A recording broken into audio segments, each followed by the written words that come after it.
Hello, everybody, and welcome back to another episode of the Big Bros podcast. I'm joined by my lovely friend and co-host Jeremy, and by Katelin Vincent from You Go Bro. How are you? I'm very well, honestly. I just love the fact that we've got bros in this segment. I'm like, yes, this is so good. No, we're very, very excited to be getting into this. Do you mind giving us, our listeners, a brief synopsis of who you are and what you do? Absolutely. I think people are a little bit mesmerized. They're like, hang on, a woman helping out men's mental health. That's very rare. Yes. So I am an empowerment coach for both women and men as well. I used to be a teacher and I've transferred these skills into helping people with life senses of just being able to tap into their feminine and masculinity between the two of them. I have a separation of being able to talk to women, making them feel confident within themselves, getting that pleasure and that goodness with their cycle. But then I also help men being able to have the confidence and vulnerability to speak up about some of the things that they don't really want to talk about, but they just love my brutal honesty as well. They're like, Caitlin, I don't know how you do it, but you just speak the truth. And that's all I want people to do is to just start speaking those bold, uncomfortable topics. Like, seriously, there is no topic off limit.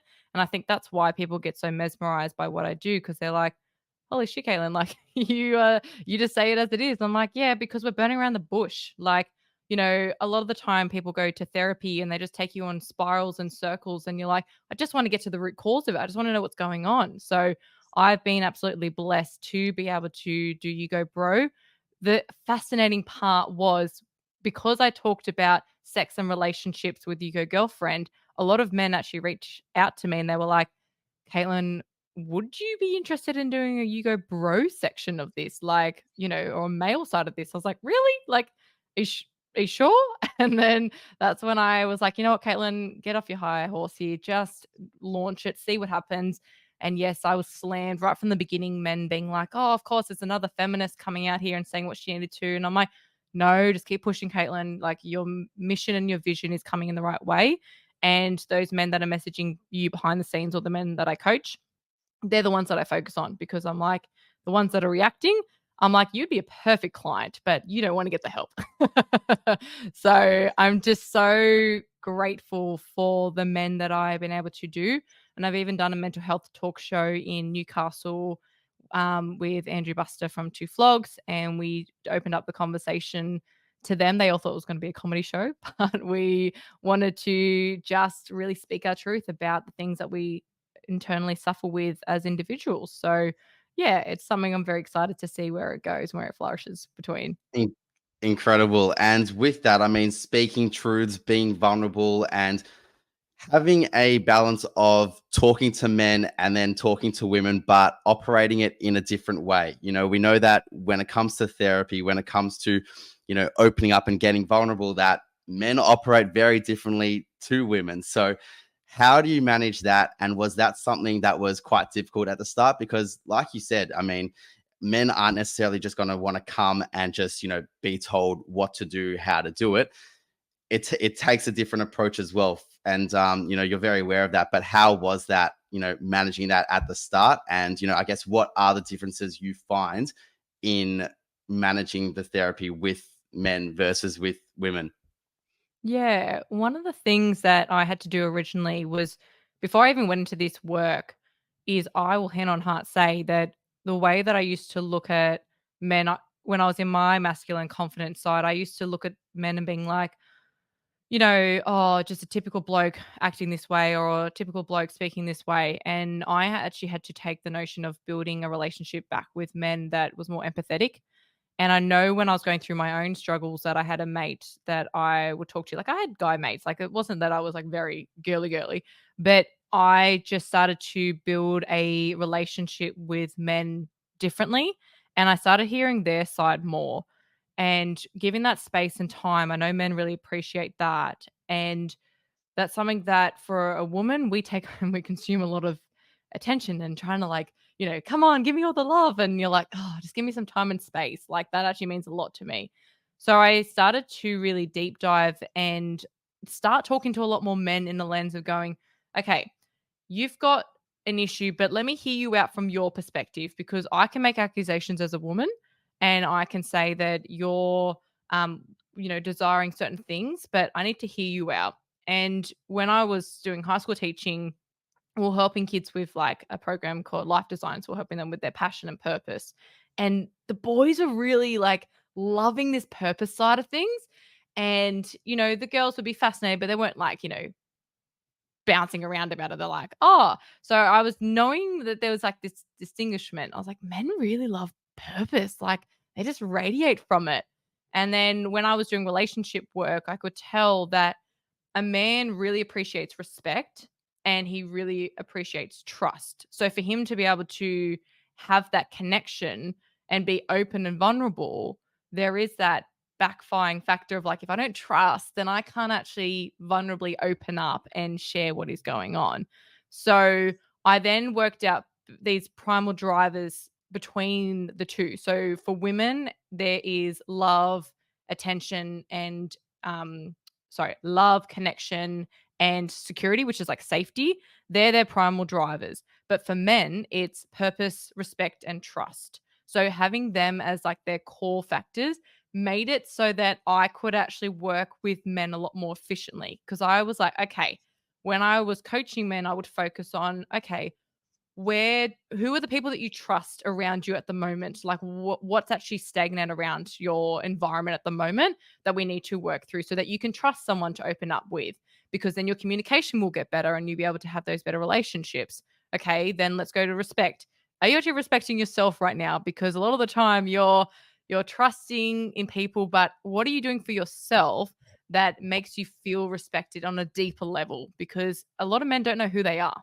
They have worked so hard externally on their purpose that they actually haven't stopped and made the time to work on who they are. And then obviously purpose, like I love like just seeing that infectious energy when men are like stemmed from it. And it's really affectionate because it drives up their sexual energy as well. And they're like, shit, yeah, like I'm in alignment with who I am.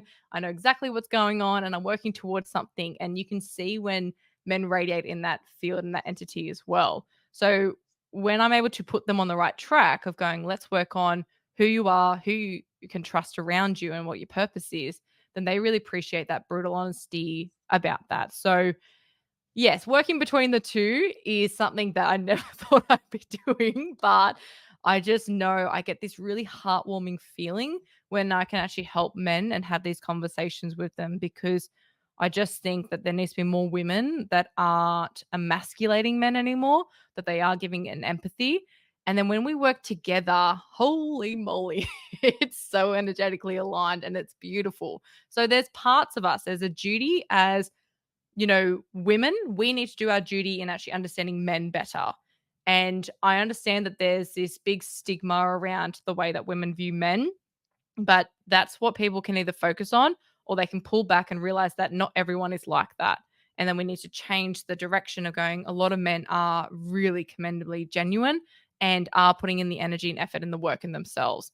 And if you believe that it's only one way, they're only going to be surrounded with that.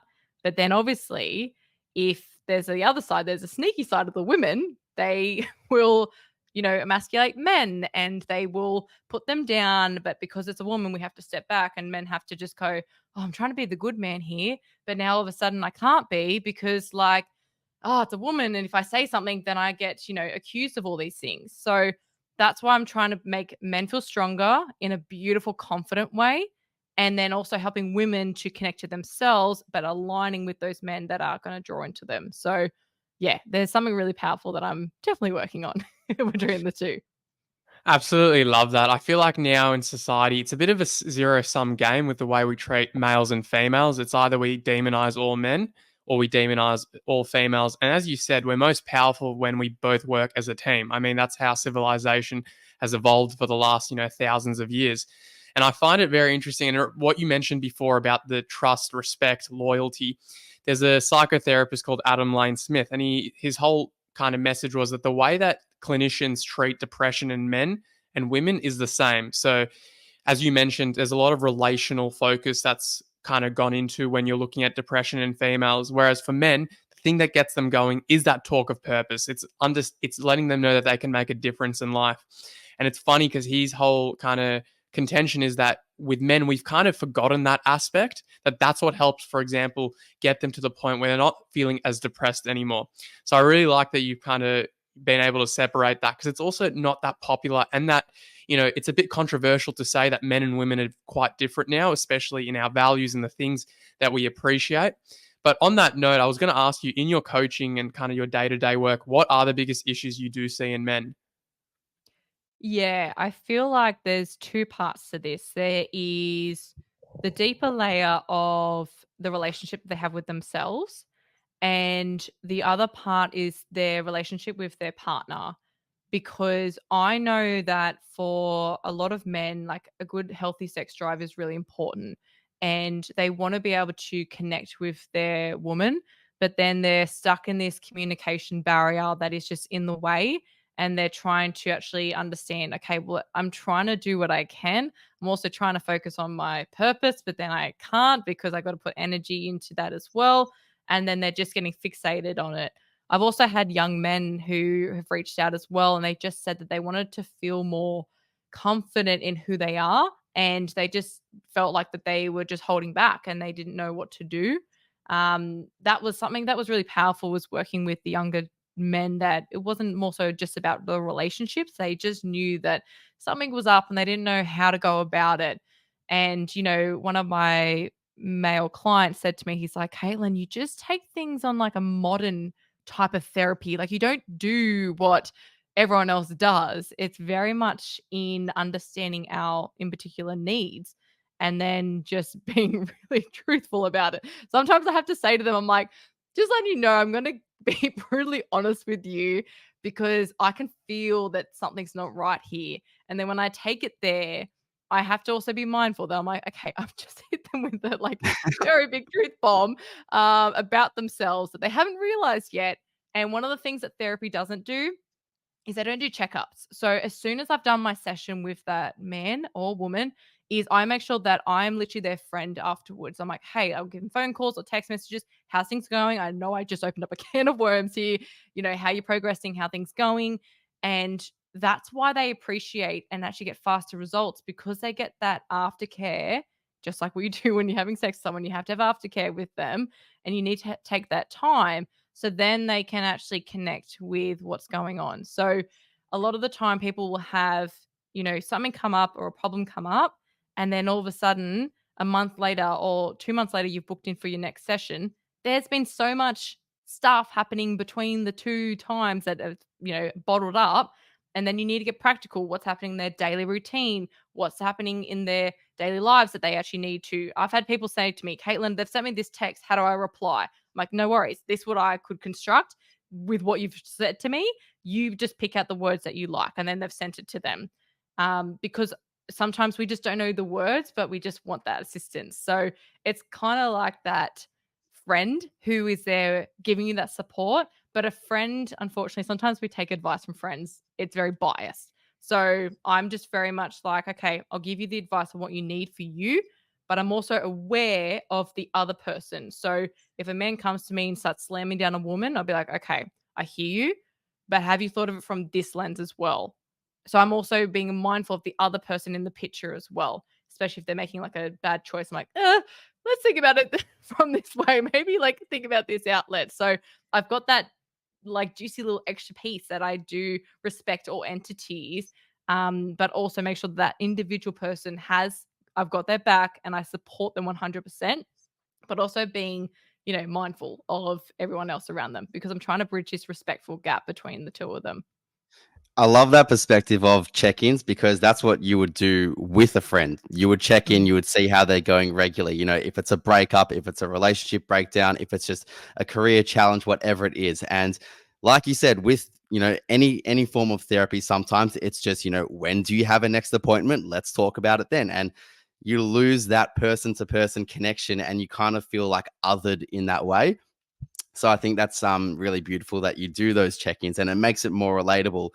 With that topic of purpose as well, I just wanted to share. I heard this amazing analogy once, and it really resonated with me, and it might resonate with a lot of men as well. Is that if you take like a Kinder Surprise a Kinder Surprise egg and you've got that little toy inside the shell of the Kinder Surprise. The analogy being that, you know, you are the shell, you are the exterior, but that inside is like your inner purpose. I got told from this analogy that like you are not a Kinder egg, like as a guy, as a woman, but you are not a Kinder egg. You are not built with like an inner purpose that is like already ready-made, constructed from birth. It's about, you know, doing certain things, figuring out what you like, figuring out what you don't like. And, you know, the more things that you like, those are the things that you can like investigate and see, okay, maybe I want to go down this route. And that's how purpose develops. That's how passion develops. But you are not a Kinder egg. You are not built with that inner purpose. Yeah, no, the thing that I loved was when I was helping kids work on their passion and purpose was actually underlining the 3 parts. And we did this thing called a sim, which is like you got your strengths, your interests, and your motivations. And, you know, every phone has a different sim. So we all have a different alignment with our purpose. And unfortunately, what we do is we segregate the jobs. We're very like commercial and like, this is your platter of jobs. Like, have fun with it. And it's like, oh, but I don't really want to pick that. Like, I don't really like that option.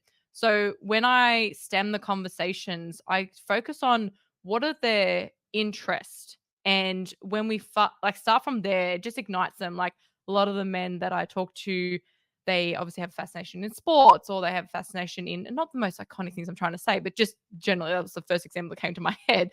But they have these interests and I go, okay, let's then pinpoint what is it maybe about that. And we dive a little bit deeper into it and we go into the why. And then from there, I start to make conversations. Well, are there any jobs that actually align with that interest and that passion that you have?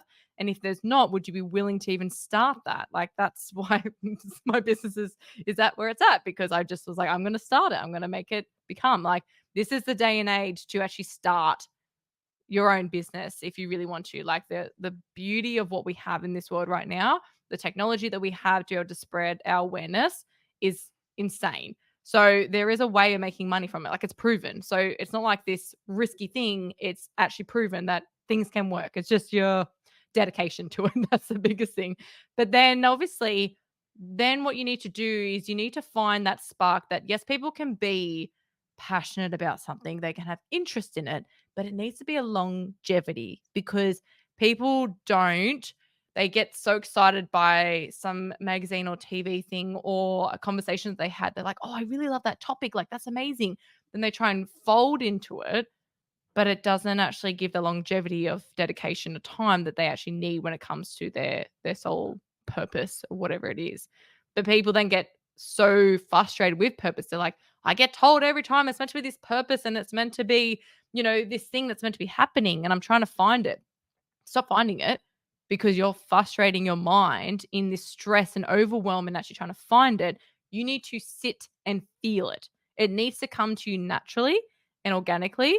And you need to be more open to the conversations and open to the dialogue, going, even if you just change your wording, I don't know what my purpose is, but I'm finding it. And I'm trying to see what's going to happen. Not this like, I've got to find my purpose and like fixated on it and it's like, it's got to happen. Like, then you're coming into it in a scarcity phase.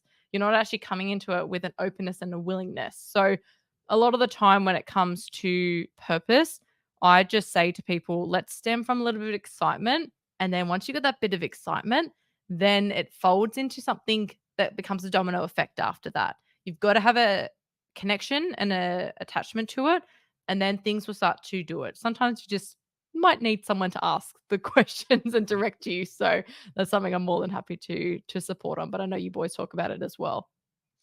It's funny because we sometimes, our whole thing is, if we want to find purpose in this life, the best thing you can do is just try everything and try the things that you don't want to try as well. I mean, for men in your in their young 20s, before you have a family, before you have kids, you've got time. And if you've got time, you may as well use that to, you know, utilize that time to try the things that you might not think you like, because part of you might actually like an aspect of it. And I guess there it's really helpful to be curious. And why I like the whole idea of curiosity is you can still be open-minded and you can ask yourself, what is it about this specific activity that I loved so much, right?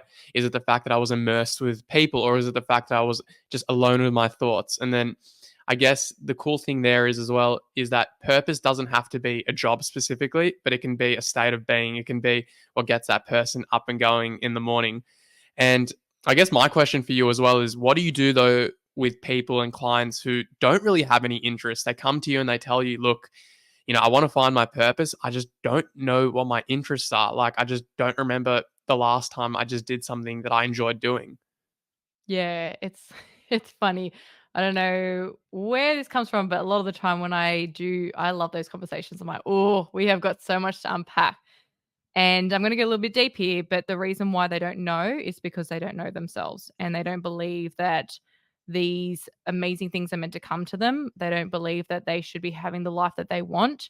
And that's where I knew I was going to go brutally honesty there because I know that a lot of the time, a lot of men don't believe in themselves that they can actually do the things that they want to do. And I love that you're saying about the curiosity as well, is, just trialing different things. But I always also like to bring that child psychology that I have done being with teaching is I like to stem a little bit from stories of going, okay, as a child, what were some of the things that you enjoyed doing? Because what happens is there becomes a time where a parent, a friend, or someone actually stopped and blocked that utter feeling of joy. And then all of a sudden it became this like, oh, that was when I was young. Like, it was just this funny little thing that I used to do. But that was actually your joy that you brought to yourself and you allowed people's opinions to get in the way. And that's why you're very confused right now because you're like, I'm trying to wait for someone to tell me and validate me saying, hey, that's a great idea. You should definitely do that. And because you're not getting that, you're then stuck in this like confusion of going, I can't find my purpose. Like, I don't know what's going on. It's because you're waiting for that validation from someone else to go, hey, that's amazing. Definitely do that. I'm going to support you 100% on that. We don't need validation from other people.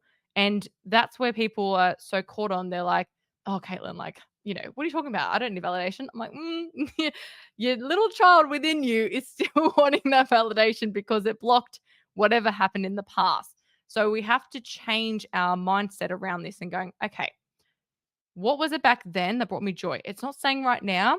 It needs to be if you into some teddy car thing, I don't know. Like if it was something and you're like, I'm not really into it now. It's not the actual object. We need to bring that feeling back. And once we bring that feeling back, you're more open to receiving the ideas of what could be possible for you.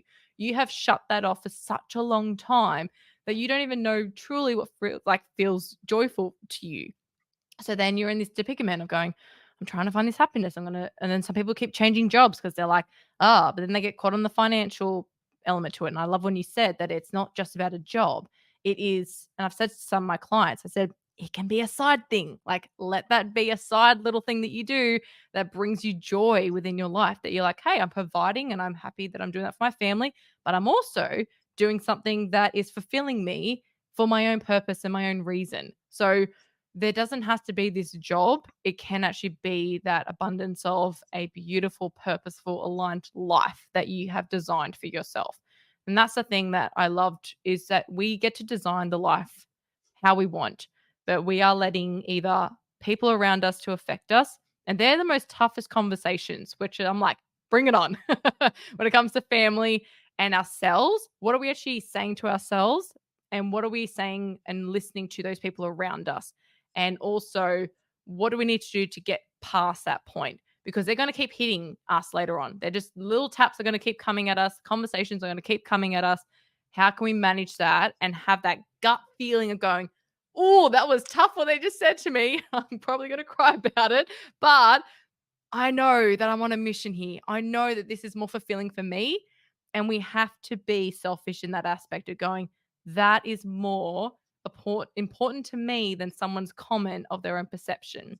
And annoyingly, what happens as well is when people are doing very unique and special things that are more aligned, there's going to be noises around us going and questioning it. But that's because inside, deep down, they haven't found their aligned purpose. They haven't found what is going on for them. So then all of a sudden they're like, oh, okay, I'm just going to listen to that opinion and they must be right. No, no, no. Every time someone says an uncomfortable conversation with me or a comment, I'm like, okay, what's going on for them? Because that backfired to me. And I'm obviously going to listen to my own reaction to it. Clearly, I needed to do some more work on this because it affected me. But what's also going on for them if they are reacting this way? Like, we need a little bit of empathy in that moment of going, okay, yes, you said that in a really shit way, but what is actually going on deep down? Like, how are they with their life? Like, are they actually really struggling? Like, are they in alignment with their purpose? And then when you have a little bit more empathy, you then feel like, hey, you know what? I'm working on myself and I'm finding my way around this. So there we go. I think it's really fascinating when we just take a step back and just evaluate where we are, and knowing that people are going to come at you. But if you have a little bit of empathy and awareness around this, that's when we start to change the tune around it. I'm really happy, and I know Ilan would be as well, that you're acknowledging that purpose is such a big factor for men, because there's a lot of podcasts and there's a lot of people talking recently that, maybe purpose isn't really a thing. Maybe there's no such thing as having a purpose, finding your purpose. It can be multiple things. So I'm really glad that this is your perspective and this is, what you feel like men are coming to you about. And this is ultimately one of their biggest struggles. So if it is one of the biggest struggles, then it must be something. And I think with purpose as well, I think it plays a big factor in terms of how a man feels in terms of their confidence, their aura. And that's something we've been speaking about recently about, what is confidence, what is aura, and, how can you feel this way? And no doubt that purpose is a big factor with that. A confident man is a man that, has that purpose and that drive and that ambition. But what are the other factors of confidence? How do you view it, as a female, and, the females you work with? How do you view confidence? What makes a confident man? Yeah, the biggest nugget around confidence is being able to trust yourself. When you are able to trust yourself, then that's when the layers come into play. So a lot of people focus for confidence with your external looks. They factor in so much on that focus, and it's like, hey, you can do all the work under the sun externally on yourself. But if you do not feel confident with who you are and trusting in those gut intuition feelings of going, I've got to make this decision. It is scary AF, but what I've got to do this. And if that comes at an expense for family and friends, I have to trust my gut and my intuition, and knowing that I'm making the step to be confident in myself. Because every time I take that leap out of fear, I've gathered another piece of evidence to saying, hey, I'm another step confident within myself. I went past that fear. I worked on it. I've grown as an individual. And now I've been able to be successful. And then the next one's going to hit me. It's not like I've won and then everything just like happens. I have to get out of my comfort zone in order to get more confident within myself. And that is going to keep peaking as I go along. A lot of people they stay in their comfort zone with confidence. They're like, yep, I'm happy with this and it's all good. And I know for whether it's a man or a woman, externally, appearance does matter. Like, I know that they say that women, it's just like a big thing, but appearance does matter for men. It's just not a dialogue or conversation that they do talk about. But I'm telling a lot of people that when you feel confident within yourself, your looks actually radiate. Like, as a female, when a man is in his alignment, he knows himself and respects himself, and also respects everyone else around him, and he's able to trust that person and talk to him. Far out. That's an attractive man that like just allures so much more within himself. We both sides can pick up when someone is just so focused on their egotistical looks. You're like, okay. Then a lot of people go, oh, they don't have any personality. It's because deep down they don't have a genuine connection and love with themselves. They're so fixated on how I present myself on the outside, the external feed, the external part of this body. If I do that, then people are going to love me. They're going to, do that. And so they're just living in their heads going, oh, I got a compliment the other day. Amazing. Like, ding, like that's another thing. But no, like those people that are humbled and connected to themselves, these are the ones that are rare to find, because they're doing that deep, dedicated work on themselves. And they're not living into this bullshit notion of going, okay, if I look a certain way, then I'll get attention. And it's like, no, it's so much more fulfilling when you magnetize those relationships that cross this beautiful entity within itself. And it's not just trying to do it. But when you feel confident, you fucking look confident as well. So they match up beautifully as well. So you have the beautiful correlation between the two of them. But then a lot of the time, people just get stuck on with like, even if they're feeling their emotions and they're like, oh, but like I'm just not feeling my best or I'm emotionally all over the place, then that's why we actually need to create a bit of awareness around confidence in being vulnerable and showing your emotion and just having that power. Like a lot of the time, I will always show up and be my true self, even if I'm not looking, and putting quotation marks there, looking amazing. I'm like, you know what? There's power within that. And every single time I'm so vulnerable, then everyone thanks me. They're like, oh, you just made me feel a little bit better now, because I know that there's a space that I don't have to always had this expectation of beauty in the industry and the world of looking good. And I know that men, the industry of fitness is a big department that they're trying to compare to and trying to adhere to. And it's like, let's sugarcoat this notion that vulnerability is fucking sexy. It is when we show our emotions and we open up ourselves. And also, we don't have to spend too much time on it, but we do need to look after ourselves. Like when we're brushing our teeth and we're, having showers and doing all those things, we are saying to ourselves that we care about ourselves. When we are looking after ourselves in that way that we feel presented and we feel that we are looking good and we're showing up, that is us just taking care of ourselves. It's not this confidence ego booster that we're doing. We want to. Like I know some women, they wear makeup and they don't. Doesn't matter what the choice is. That's so fine. But then like whether a man has muscles or not, like it doesn't matter. If he feels so confident within himself, he trusts himself, and he also is vulnerable. Like I can tell you right now, a woman like, whew, we love it when a man just goes, hey, I don't know how to say these words right now, but I'm really struggling right now. Like a woman will have to take it back a second and be like, whew, okay, he's trusting me. He wants to open up. Amazing. But that is so beautiful. Like that brings that beautiful connection of confidence. Like I honestly could keep talking your ear off about confidence, but it's just something that I want people to feel that there is confidence within yourself when you feel it on a deeper layer, but also when you are looking and taking care of yourself, that you are also having the freedom to know that being vulnerable is okay as well. And that's really a powerful way. I think it's so refreshing to hear that point of view as well, because I'll give you a bit of an insight about young men. They'll have a bad breakup in their early 20s and their late teens, and they'll start consuming a lot of red pill content online. They'll start seeing content like you shouldn't cry, you shouldn't show your emotions, you shouldn't share what you're truthfully feeling. And the problem there is there's no nuance, right? So a lot of people and young men will hear that and think, I just got to be a rock. I got to make the person I'm with think that I don't have emotions because that's what women find sexy.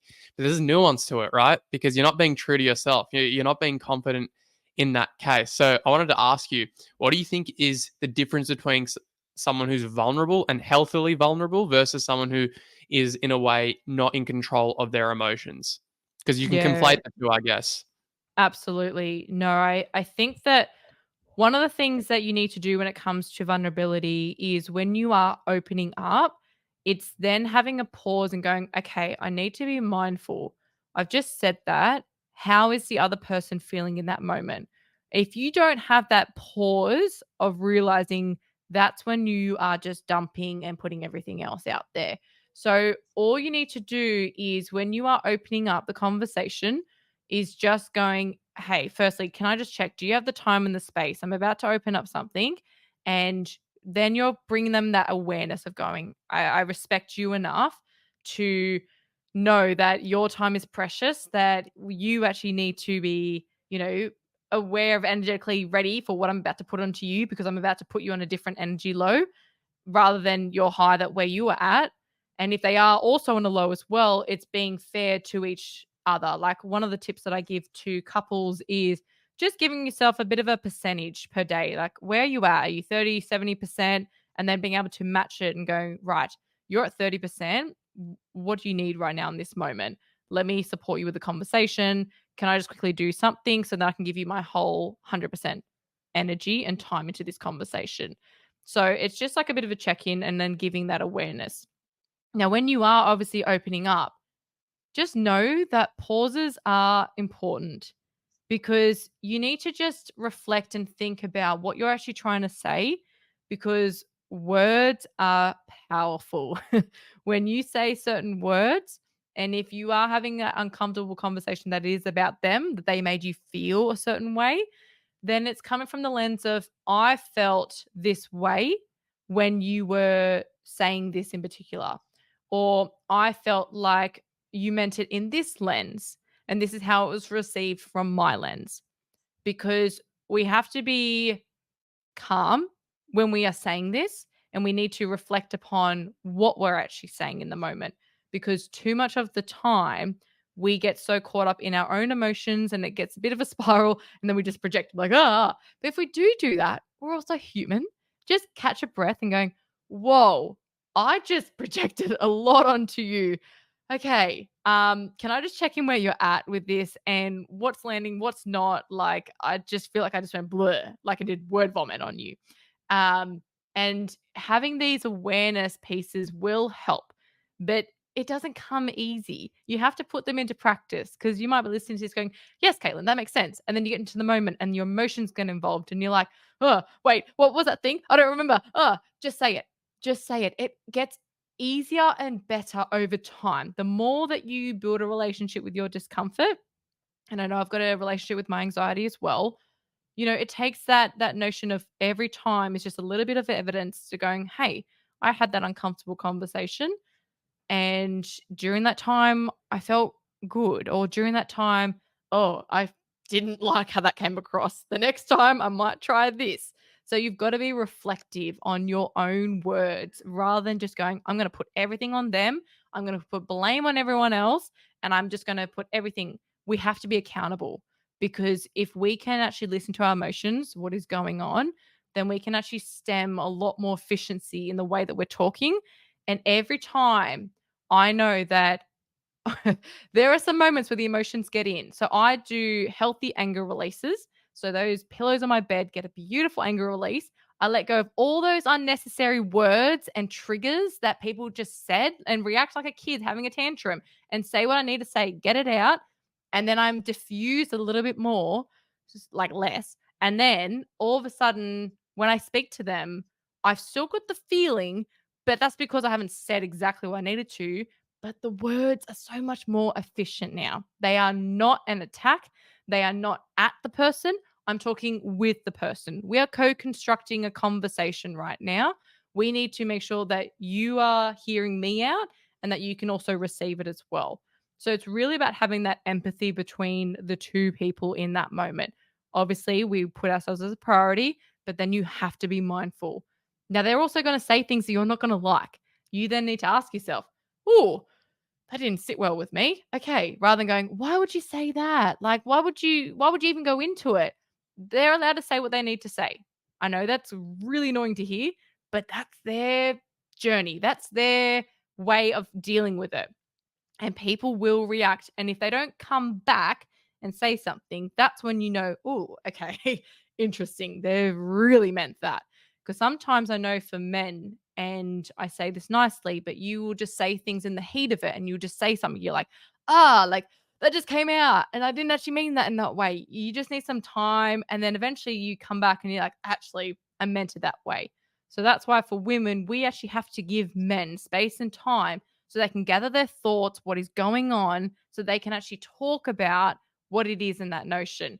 But unfortunately for women, they get too attached. They're like, but I need to know now and I need to know what's happening. Like, I can't handle this. And women have to get comfortable with feeling that little bit of like unsafety in that moment of going, oh my God, I feel like he's like leaving me. It's like, no, you're actually giving him the beautiful connection even more. So he's admiring you so much more because you're giving that space and time. If you just kept going at him, he's going to be like, oh, I'm done. I'm frustrated now because I couldn't say what I actually wanted to say. So there's a lot of times, even with my dad, I've had to hold back. And even though I wanted to say so much to him, going, oh, I've had to just go, so tell me what's going on for you because I want to hear from your side first. And then as soon as I hear his side, I then go, oh, mad. That was so different in my own head. I made an assumption. I thought that it was meant to be this way. And then all of a sudden, I can then have a better conversation. And Dad loves it. He goes, oh, I love how you just know how to hear me out. You can just hear the conversations. You just know what's going on. And that's where I go, yeah, because I've had to work on that. Where I knew in the past, I used to just ignore and just like let him do what he had to do, or just go at him and go, oh, this is how I feel. And then go, boom. And it never correlated. I'm like, so taking that example as well is something that I think a lot of people just get so caught up on. They're like, I need to say this right now. So it's just being mindful of yourself as well as everyone else in that notion. I feel like with that, a lot of it streamlines into attachment styles in terms of how you deal with your emotions, how emotionally secure you are within relationships, how you allow your anxiety to affect you. So with that, I mean, there's a lot of opinions today about, which attachment styles are best suited for, couples. Like, can a secure attachment style be with an anxious attachment style?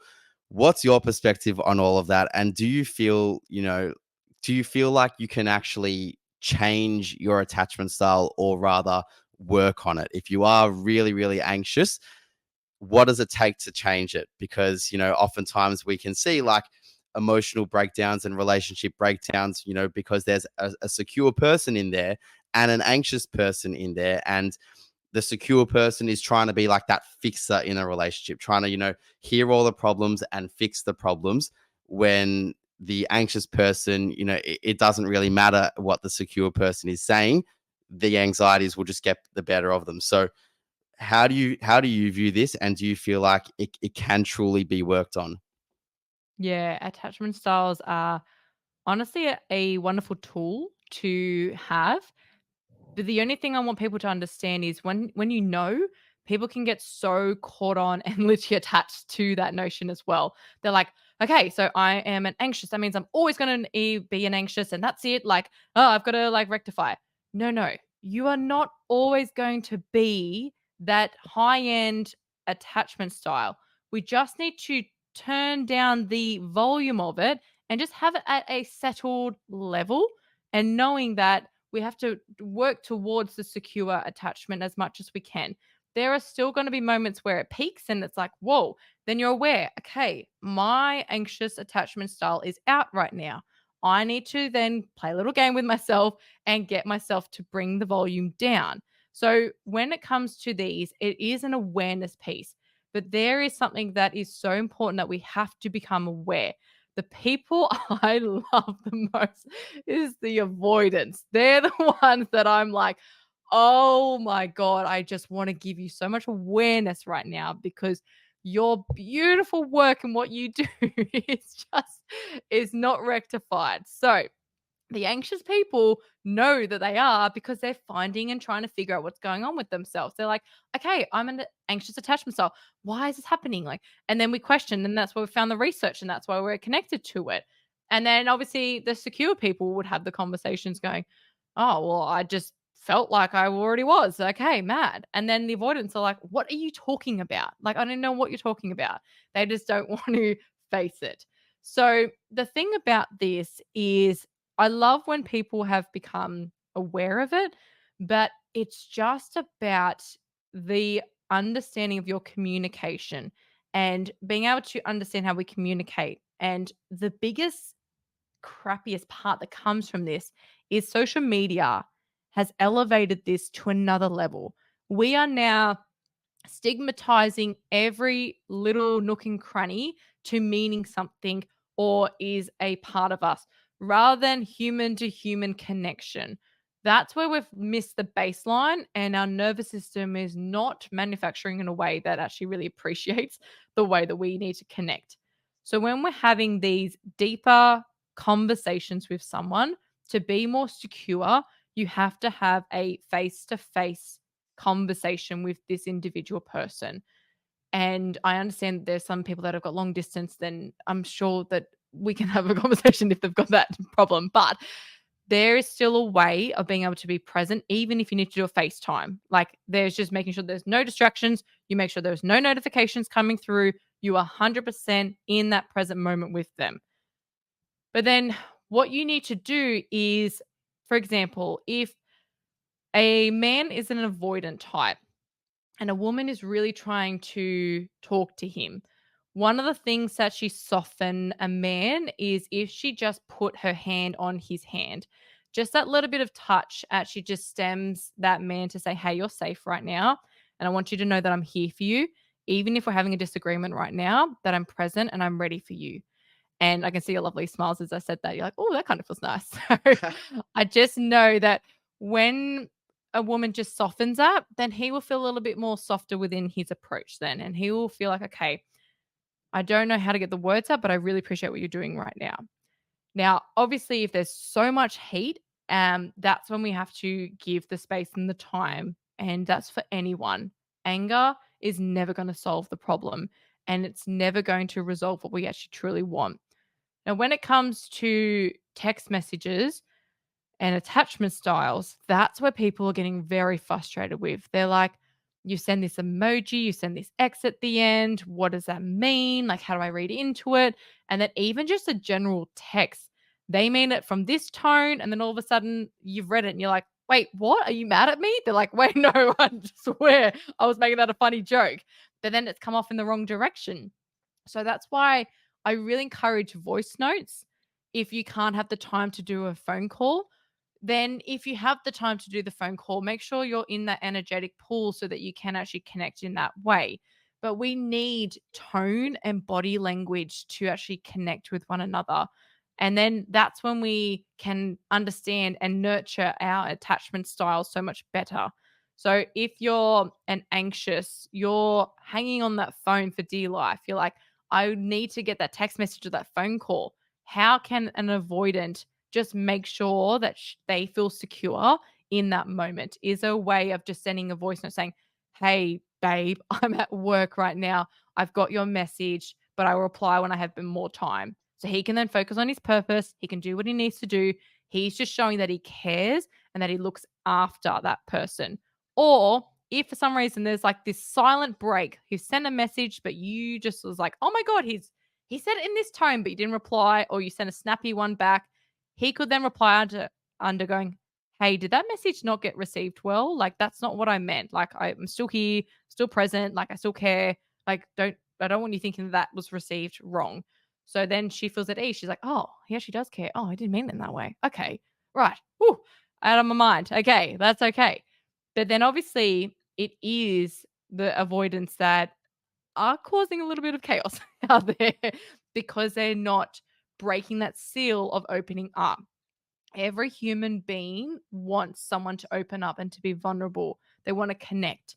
We have had this journey from a young age that has cut off this attachment style, and we need to get back down to that root. So anyone that is in that attachment style, we just need to know what was happening when you were younger that made you feel like you had that disconnection with that attachment. So obviously if you're anxious, then you probably didn't feel that real deep love and affection in a way, and it could just be a simple story or a little moment that happened, and then you've got this anxiety around you. Or obviously avoidance is they didn't feel like that they were a part of it or important. So then they just like, well, I'm going to ignore everyone else because I'm just going to worry about myself.